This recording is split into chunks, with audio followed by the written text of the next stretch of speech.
तपाईलाई थाहा छ एक किसान रामको बारेमा? एकजना राम काठमाडौँको कोलाहल छोडेर गाउँ फर्किए।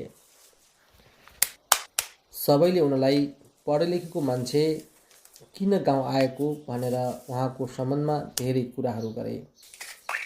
उनले आफ्नो विचार कृषि क्षेत्रमा काम गर्ने भनेर सबैलाई आफ्नो कुरा राखे। पढे लेखेको मान्छे माटोमा खेल्छौ भन्दै गिज्याउन थाले, तर रामको मनमा केही गर्ने हुटहुटी थियो। उनले परम्परागत खेती छोडेर आधुनिक प्रविधि र व्यावसायिक तरकारी खेती सुरु गरे। सुरुवातमा धेरै समस्या आए। बालीमा रोग लाग्यो, बजार पाउन गाह्रो भयो, छिमेकीहरूको आलोचना पनि थपियो। प्रविधि नअपनाएको र कामको बारेमा जानकारी नभएकोले पनि उनले शास्ति पाए। उनले पछि कृषि सम्बन्धी तालिम लिए, मैत्री खेती गरे। पछि उनले माटोको परीक्षण गराएर थोपा सिँचाइ प्रविधि अपनाएर बेमौसमी खेतीभन्दा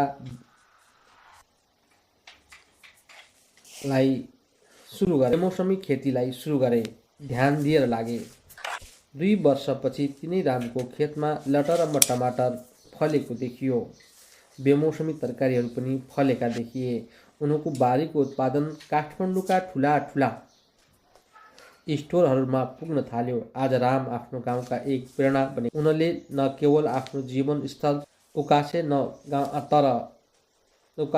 तर गाउँका युवाहरूलाई पनि रोजगारी दिए। रामको यो सफलताले एउटै कुरा सिकाउँछ, दृढ इच्छाशक्ति भए नेपालमा सुन फलाउन सकिन्छ। माटोको सुगन्ध नै हाम्रो भविष्यको छ। माटोको सुगन्ध हामीले चिन्नु सक्नुपर्दछ। त्यसैले सिप्रले सिंचित गर्न सक्यौँ भने माटोबाट सुन फलाउन सकिन्छ। त्यसका लागि दृढ इच्छाशक्ति चाहिन्छ। के तपाईलाई थाहा छ एक किसान रामको बारेमा? एकजना राम काठमाडौँको कोलाहल छोडेर गाउँ फर्किए। सबैले उनलाई पढे लेखेको मान्छे किन गाउँ आएको भनेर उहाँको सम्बन्धमा धेरै कुराहरू गरे।